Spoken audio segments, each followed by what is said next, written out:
In this video, I'm going to go over some of the basic details for the Zendesk integration post-deployment. These are the sorts of things that you'll want to configure to make sure everything's working correctly. So if you pin the application, then you can open up a full screen like this. Now, if you don't get a login option like this, you might actually be seeing a login like this where you enter in your username and password. What that means is defaulting back to the traditional login.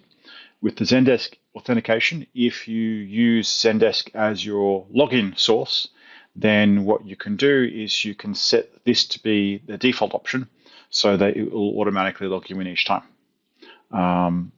So the way how you do that is inside Process Shepherd. We go into the admin section, authentication, client settings, and then we have here default authentication provider. So by default, we leave it as internal, and we do that to make sure everything's working and functional. But what you can do is you can change that to say Zendesk, and that when you go to log in each time, I'll log out here to show you, you actually get the Zendesk login option that gets presented. So that's a fast way of logging in instead of going in and selecting it from the alternative sources in there. An important point to note is the integration will sync all of your Zendesk users into Process Shepherd and the associated groups. So the group membership will also be attached, so any users inside a Zendesk group will also be synced in. Now, it could be not desirable to do this because you might have a lot of users in Zendesk that you don't actually want to be using Process Shepherd and consuming expensive licenses. So what we can do is we can actually adjust that by going into the admin integration section and then selecting your Zendesk integration. You'll only have one Zendesk integration in there. And then this will be set up automatically by the Zendesk installer that you run through via the marketplace. If you have any problems in here, then there's documentation on how to adjust it, but I'd suggest not changing anything that's in there. The part that you do want to go to is the sync users. By default, we have it syncing to all users. If you turn that off, then what you can do is you can actually specify the Zendesk groups that you want to have the sync run on. For example, if you created a group in Zendesk called Sync Group and added all the agents or all the staff in there that you want to appear inside Process Shepherd, then you'll only get those lists. You won't get every single person appearing. So you just press finish and that is applied. The sync occurs overnight. So any changes that are made there, you won't actually see anything that are occurring until the next day. Users generally need to be manually deactivated. So if you have a collection of users that have gone in that you don't want to be in there, you need to go in there and disable those users by deactivating them, and that'll stop them from appearing on your billing.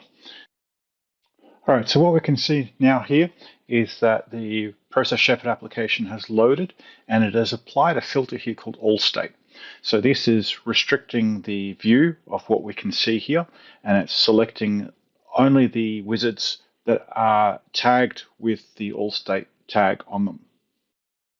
So inside my environment here, we can see that there are a number of wizards that are available, but when I apply the All State tag, I see this reduced set, the same as we see here. So the idea being here that you can create rules that would say when certain conditions get matched, we apply different filters, and that way you're presenting what would be the most suitable wizards for the agent given the ticket. The way how this is configured is we go into the settings, for the wizard settings, and we have a section called Interaction Pop. You need to select your integration. So here we've got a few things going on, but we're going to select the integration here of Zendesk. That gets created by default with the Zendesk installer. And we can see here we have one entry. And so order one, the first item, it's applying the tag of All State. Now if we edit this, we can see here the condition that it's looking for the body, the content, does not equal, and it's just mash the keyboard. So that means it's going to match everything, which is what's occurring here. So we don't want that to occur. What we'll do is we'll change the order of this to be 2, and we'll save that. The order here doesn't have to be consecutive. And we're going to create a new one with an order of 1. And we will apply Megastore as the tag, which so we'll get a different set of results. We'll use the query builder because that's the easiest. And now what you can do is you can select all these different values in here. So these are all the data points that are inside Zendesk that we can apply filtering off straight off. So let's pick some priority. Let's say the priority is low, because if we look at the ticket here, we can see the priority here is low, and we'll go type of question. And then we'll add.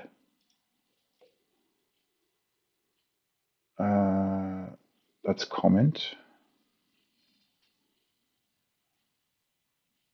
Priority recipient.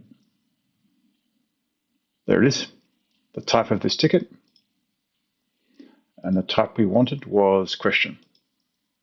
So now what it's doing is it's saying, I want these 2 conditions to match. You can say, I want any of these, so one or the other. And then you can create grouping where you can get quite complicated with this. So that's a very basic no-code type of interface where we're going to say, these are the conditions we want. And then when that happens, we'll match Megastore. So the way the interaction pop works is that it'll first look for the lowest order, and the order of 1, it'll try and see if this is true. If it's true, then it applies that tag. Then it'll go to the next one, which happens to be 2. We can change this. It doesn't have to be consecutive. It can be anything. So we can change that to be 20, and it's fine. So then what it'll do is it'll look for this one, but this one always matches. So everything sort of falls into that. So with that applied, now what we'll do is we'll reload the page, and that effectively is a scenario of reopening the ticket.